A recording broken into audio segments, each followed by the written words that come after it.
me turning to the book of 1 Timothy.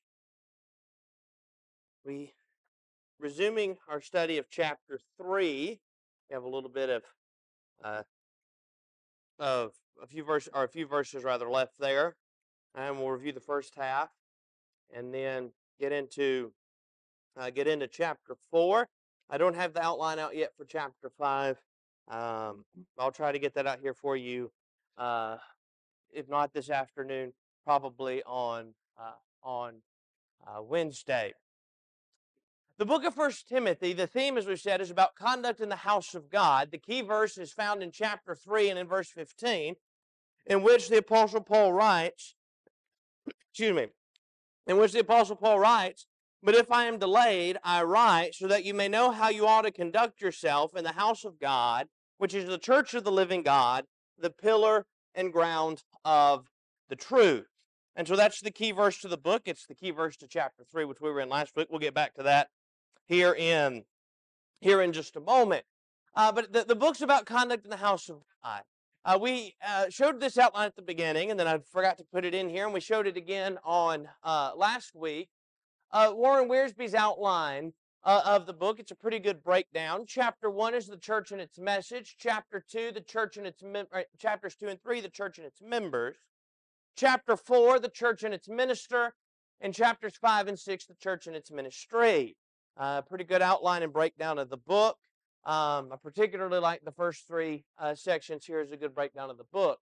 Now, the outline we're following is this one, chapters 1, and then the latter half of chapter 3 through chapter 5, and then the majority of chapter 6 is the conduct of the minister. Chapter 2, most of chapter 3, and then a few isolated verses in chapter 6 are about the conduct of the members. And so we're talking about conduct in the house of God. Here's how the minister is to conduct himself, chapter 1, chapter 3, 14 through 5:25, 6, 3 to 16, and 20 and 21, and the conduct of the members 2 through 3:13, 6, 1 and 2, and 17 through 19. We started on last Sunday morning, we started chapter 3. Chapter 3 is about the qualifications of elders and deacons and the purpose of writing. So, the key verse to chapter 3 is the same as the key verse to the book, which is verse 15, about the reason that he's writing this book, about how he ought to conduct himself in the house of God. Now, last week as we were studying through, in chapter 1, we looked at elders and their qualifications. It started before we got to qualifications, though, with in verse 1, talking about if a man desires the office of a bishop or elder, he desires a good work. And so, as we pointed out last week, there's this desire or this working towards, this striving for, this wanting to serve in the capacity or the office of an elder. Now, as we said, there can be those who want to serve in the office of an elder for the wrong reasons. They may have the desire, but they don't have it for godly reasons. Maybe they just want to be there, and they think, I can tell people what to do, and I'll serve as one of the elders. They can be motivated by wrong reasons. But when a man has sincere motivations in wanting to serve as an elder, he desires a good work. Also, as he talks about if a man desires the office, and then we list the qualifications, I think, though, verse 1 is probably the first qualification. If a man doesn't have the desire to serve as an elder, then even if he meets the other qualifications, what's he not going to do? He's not going to serve in the capacity of an elder. And so I think that's the first of the qualifications. He desires to serve in the capacity of an elder. We then talked about the qualifications. He's to be blameless, the husband of one wife, temperate, sober-minded, of good behavior, hospitable, able to teach, not given to wine. He's not violent, not greedy for money. He's gentle. He's not quarrelsome. He's not covetous. He's one who rules his own house well, having children in submission with all reverence. He's not a novice. And he has good testimony among those who are outside. And so those are the qualifications of elders. Again, we could be here for a while going through them in detail. We did that at the first of this year. We had a series of 4 lessons talking about the qualifications of elders and going through those in detail. Also, I forgot to have it on this slide because I had changed the slide set. But if you go back to, but last week's slides, if you want them, they're not on the website because the audio messed up. But if you want the slides from last week, those have the definitions. And I'll try to remember to add those in about at least the ones that aren't straightforward. Able to teach is pretty straightforward. You've got to be able to that right have the ability to teach, but to add those in for the explanation of what each of those means. 8 through 13 then was talking about deacons. 8 through 12 is the qualifications. We talked about these. Um, we were touching on these last week when our time ran out. He's reverent, not double-tongued, not given to much wine. He's not greedy for money. He holds the mystery of faith with a pure conscience. He's first tested. Um, there's something in the sense in which he's tested. Maybe he's given some tasks to do to make sure he's somebody that can get that job done. He's proven himself to be reliable. He's blameless. He's the husband of one wife. He rules their children and house well. Now, back on the qualifications of elders, they rule their children and house well with all reverence and submission. Titus would tell us for elders, they are to be faithful. With the deacons here, they just show an ability to rule their own house well. That allows for one who has younger children that may not have reached the age of accountability yet to serve the capacity of an elder. 12 and 13 now. We didn't get to this part. 12 and 13. This is where we were getting ready to leave off last week. Mostly verse 13, excuse me. For those who have served well as deacons obtain for themselves a good standing and great boldness in the faith which is in Christ Jesus. When one serves in the capacity of a deacon, when they serve well as a deacon, then they've obtained for themselves a good standing and great boldness in the faith, it says. And so, when one is appointed to serve as a deacon and they do their job and they do it well, then what it's saying is there are those who they've got good standing if they do serve well in that capacity or in the office of a deacon. Now, that is really the bulk of that second section in our outline. We're following about the conduct of members. We're going to have a few isolated passages when we get into chapter 6.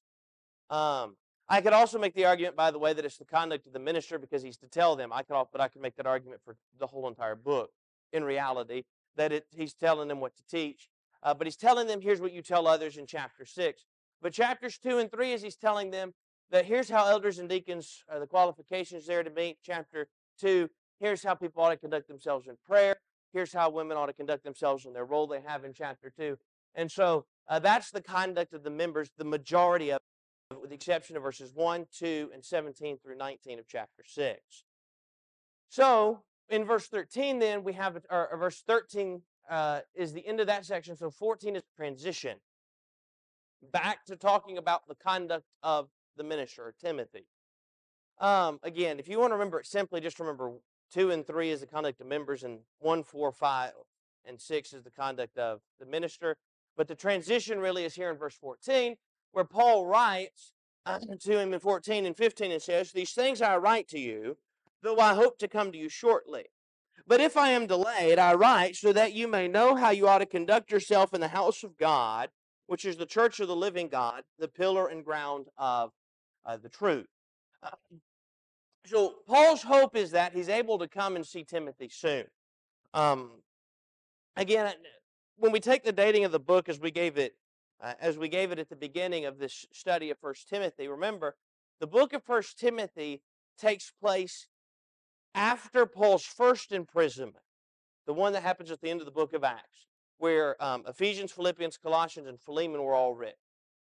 The one in Rome, the first one in Rome that we read about in Acts. Those 4 were written during that time. It seems Romans, 1st, 2nd Corinthians, 1st and 2nd Thessalonians, and Galatians were all written before, during his preaching journeys. But 1 Timothy and Titus seem to be written between the 2 imprisonments, and 2 Timothy's written during the last imprisonment before he's put to death. So this is between Paul's imprisonment. He's out of prison now from where he was when Philippians, Colossians, and all that was written. And it's before he goes back to prison. So his hope is, while he's traveling, he can come to see Timothy soon. But he said in verse 15, if I am delayed. So there's some things he's needing to tell Timothy, wanting to tell Timothy, here's some things you need to know about how you need to conduct yourself, about how you need to be in teaching, about what you need to be telling others, about how they should conduct themselves. Here's some things you need to know. My hope is that I can come to you soon and talk to you about these things in person or face-to-face, but if I'm delayed, if I'm not able to make it, Timothy still needs to know these things. And so Paul says, if so, I'm writing to you so you know how to conduct yourself in the house of God. And so, even though his hope is to come to him soon, he doesn't know that he will be able to. And so, he writes to him so that he has these instructions. Now, in verse 15, he says to conduct yourself in the house of God.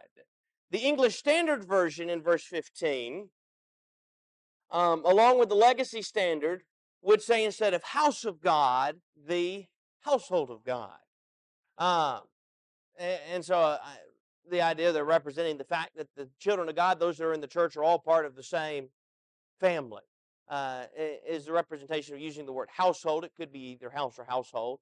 But he's talking about how do you conduct yourself in the house of God? How do you conduct yourself in the church?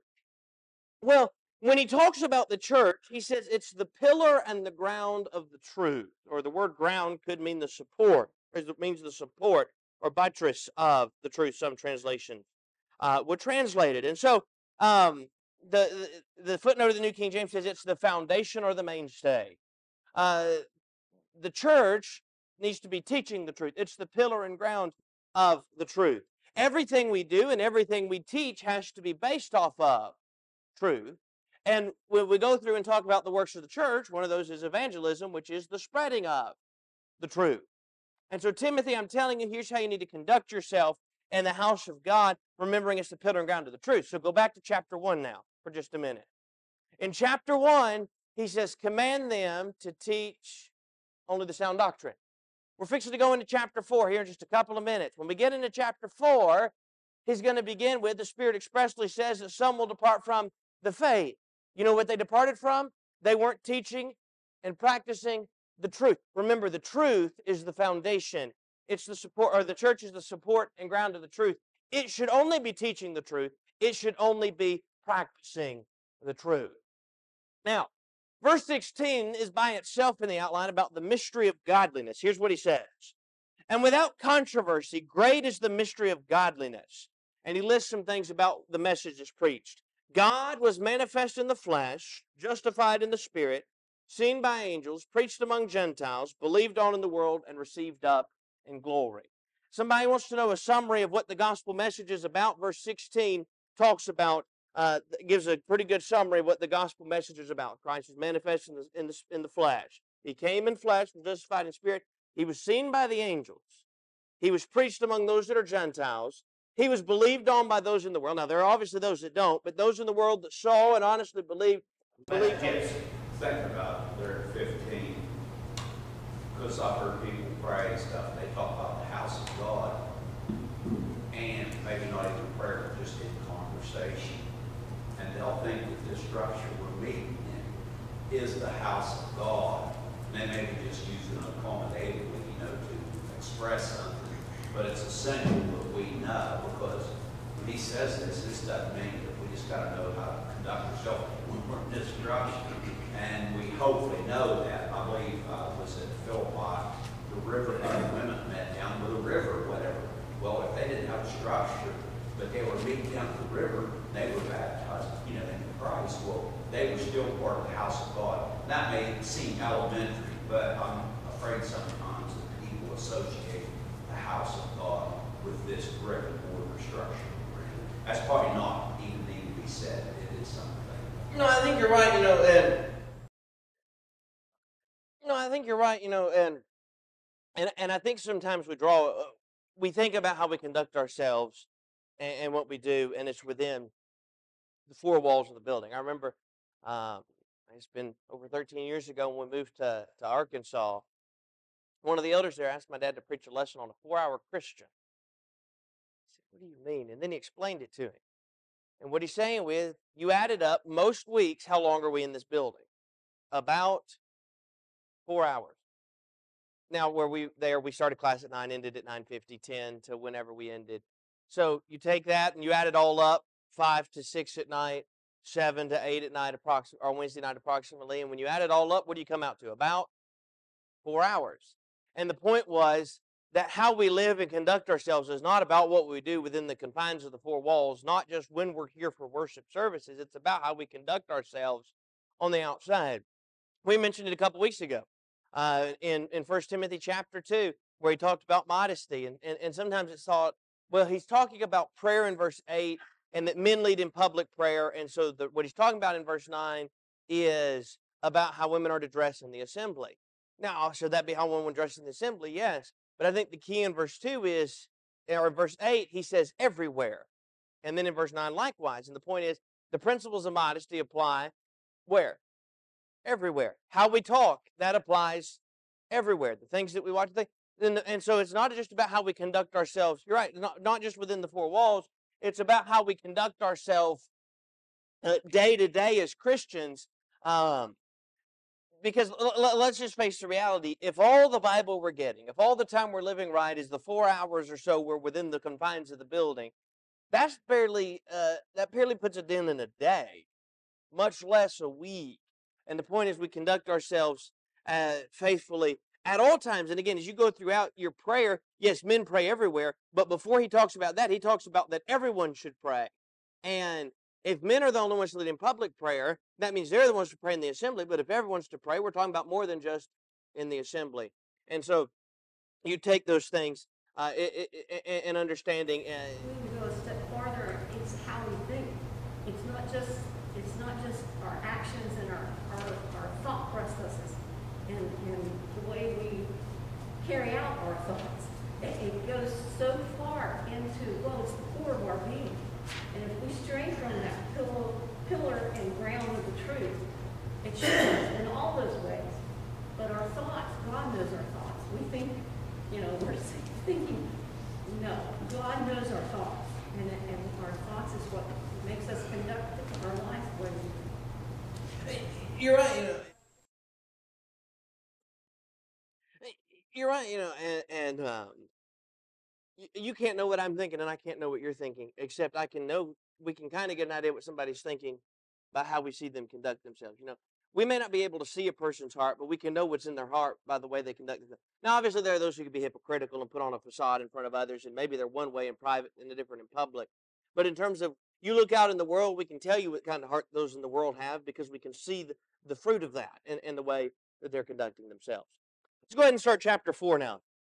1 Timothy chapter 4, the title of the chapter is Take Heed to Yourself and to the Doctrine. Again, who are we talking about the conduct of now in chapter 4? The conduct of the minister. We've shifted back to Timothy. The key verse is verse 16. Take heed to yourself and to the doctrine. Continue in them, for in doing this you will save both yourself and those who hear you. So I think that's a good summary of the chapter. You go back to the beginning that we're going to see here in a minute. Some are going to depart from the faith. Where do they depart from? Doctrine, the sound doctrine, from the truth. Right? Timothy, here's how you conduct yourself, whether you're exercising yourself to godliness, you're devoting yourself to the reading of the Scriptures, whether you're in teaching others, or setting an example. What is that based off of? Taking heed to doctrine. So you take heed to yourself and to the doctrine. Take heed to yourself that you're living by the sound doctrine. Will be a part of it, especially as you set to the example that's talked about. The chapter divides itself down into two major sections. The first of those is a warning of coming apostasy. And so, he says in verse 1, Now the Spirit expressly says that in latter times some will depart from the faith, giving heed to deceiving spirits and doctrines of demons. It's important to note something, by the way, as we talk about Timothy and what Timothy teaches and how Timothy conducts himself. Again, Timothy's to conduct himself by teaching what? The sound doctrine. The sound doctrine, or the truth, or the gospel, all those terms that refer to it, is revealed by who? The Holy Spirit. Who said some would depart from the faith? In verse 1. Now the Spirit. This is not Paul's opinion, well, some are going to depart from the faith. The Spirit says some are going to depart from the faith. You want to know that it's certain that this was going to happen.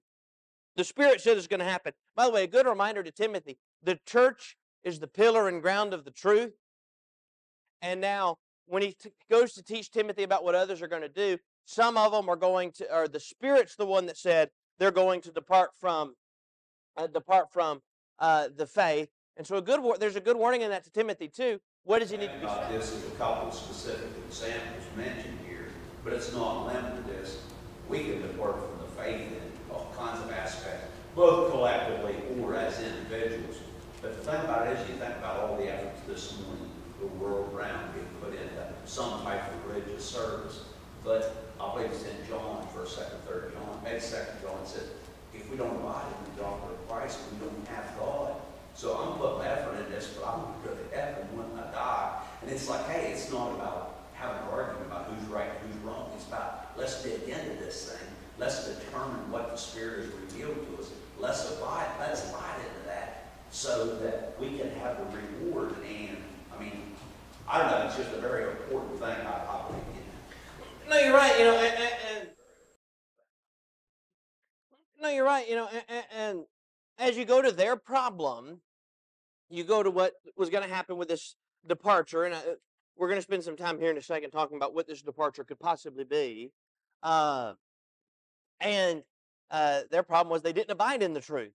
And again, as Paul's warning Timothy, even going back to chapter 1, that's what you teach, that's what you abide in, is the truth. In fact, he goes on to say, they give heed to deceiving spirits and doctrines of demons. Now remember, let's go back to verse 16 again, the key verse. I know we're jumping ahead, but verse 16. Timothy, take heed to what? Yourself and to the doctrine. Those that departed from the faith were instead giving heed to deceiving spirits and to the doctrine of demons. They were going to things contrary to sound doctrine. They weren't taking heed that they were following, that they were living within the sound doctrine. They were departing from that. Verse 2 now, he says, speaking lies and hypocrisy. And so, speaking lies, there are those who teach error but sincerely believe error. Now, they're still saying something that's not true. I think part of the point of verse 2, they're speaking lies. Have you ever said, let's back up for a second. Have you ever said something you knew wasn't true, that wasn't true, but you didn't know wasn't true? What I'm saying is, somebody asked you a question, you gave an answer thinking you were telling them the truth, then you find out later on it was wrong. Did you lie? Well, no. Was it the truth? No, but you're not lying in the sense that I was trying to hold something back, right? I think part of the point here in verse 2, there are those who are speaking lies, but you know what they're saying? They know is not true. And yet they're still teaching that and trying to bring others away. To the point, look at verse 2 again. Look at verse 2. Speaking lies and hypocrisy, having their own conscience seared from a hot iron. Now let's go back to the illustration of lying for a second. Or saying something that's not true. If you say something that's not true, even if you thought it was true, and you realize, and I'm not talking about coming in terms of the gospel message, maybe somebody asked you, did this happen? And you said yes, and then you find out no. And then you go back and may think, you know what, I need to tell them the truth. But there are some, and again, in this case, they know it's not true. There are some who maybe they know it's not true, and they tell them it's done. They don't feel any guilt about it. You might come back and say, you know what, I kind of feel guilty about that. Even though I didn't really lie, I need to make sure that that they know the truth about this. There are some that they can lie, and then it doesn't really bother them because they've come to the point that their conscience is just so seared. There's no guilty conscience about it. I think that's the point here. They've gone to the point, their conscience is seared. They don't feel guilty about what they're saying at all and trying to bring others away. Now, he says that they're going to depart from the faith. They'll speak lies. Their conscience is seared. 3 and 5 now. Here are the areas of apostasy. And then I'll come back and discuss some possibilities as to what it is. 3 through 5.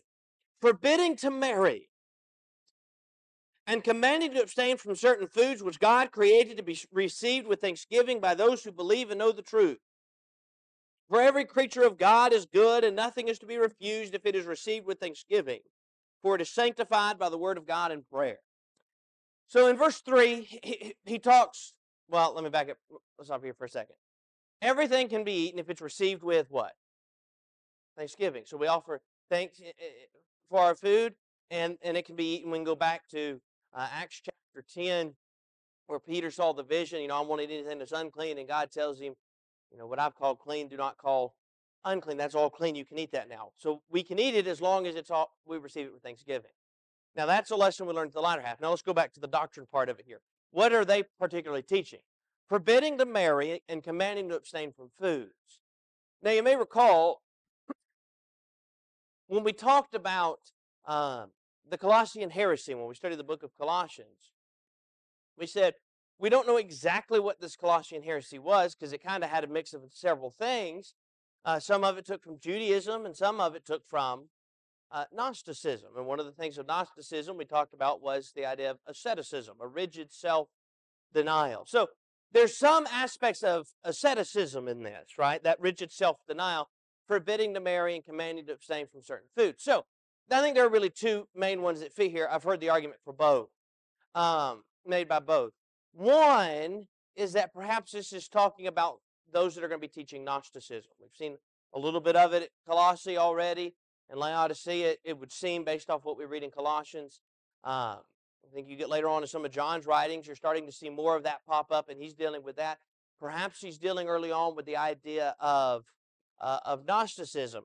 The other one, though, that has a few of these aspects that when it comes to the idea of asceticism is Catholicism.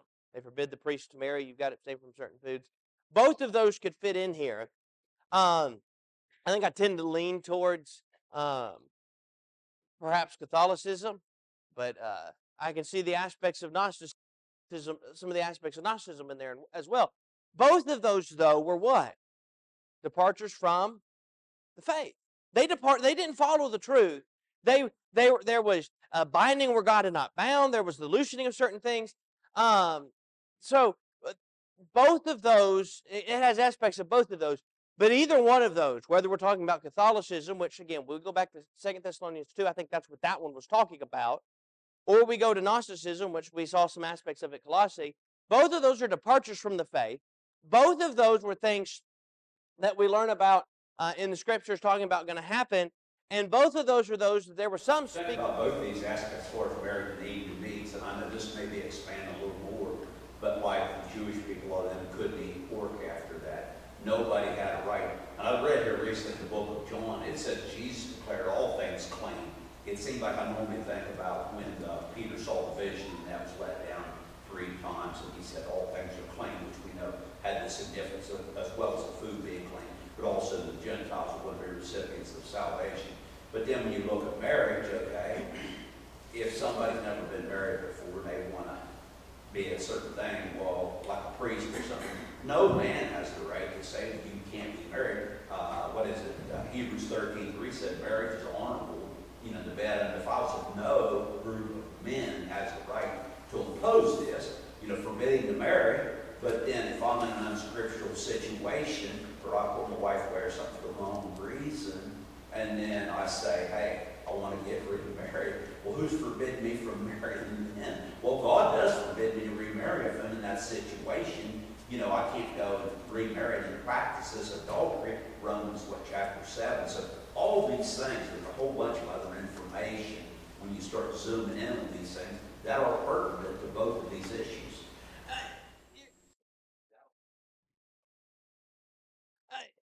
You're right, and again, as you deal with the aspects, as I said, you could convince me, I think you could convince me either way as to which of these two it is.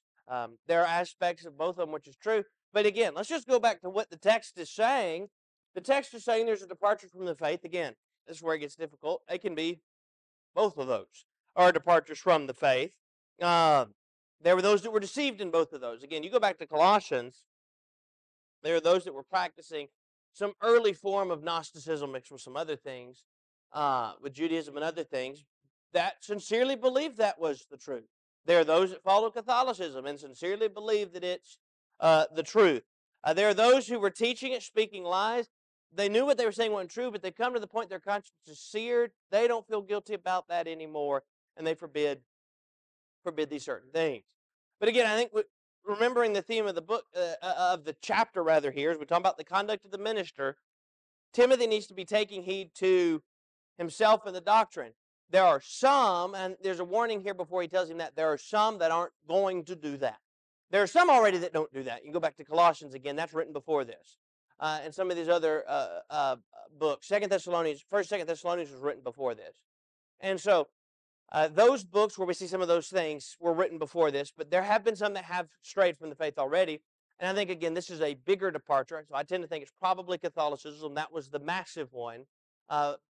Gnosticism was another one, though, where it came about. Let me say this real quick. Something else to note. He says that some will depart from the faith. We talk about oftentimes the needing to answer error on the outside, and we all need to know how to answer error, right? We need to know how to be prepared when somebody comes to us and starts teaching something about how one's saved or something that's not in step with the truth. But you know where the biggest threat to the church is not what those on the outside are teaching. It's those who could teach false doctrine that are on the inside. That's this departure. It wasn't that there were those on the outside that brought them away. I think, again, Acts chapter 20, that from among you, there would be some, right, that he told the elders there at Ephesus. And so those on the inside, that departure taking place. They believed and followed the truth. There were some that were on the inside, if you will, but then they departed from the truth. Lord willing, on Wednesday we'll pick up with verse 6 and go through chapter 4. And again, I'll try to get chapter 5 out to you on Wednesday.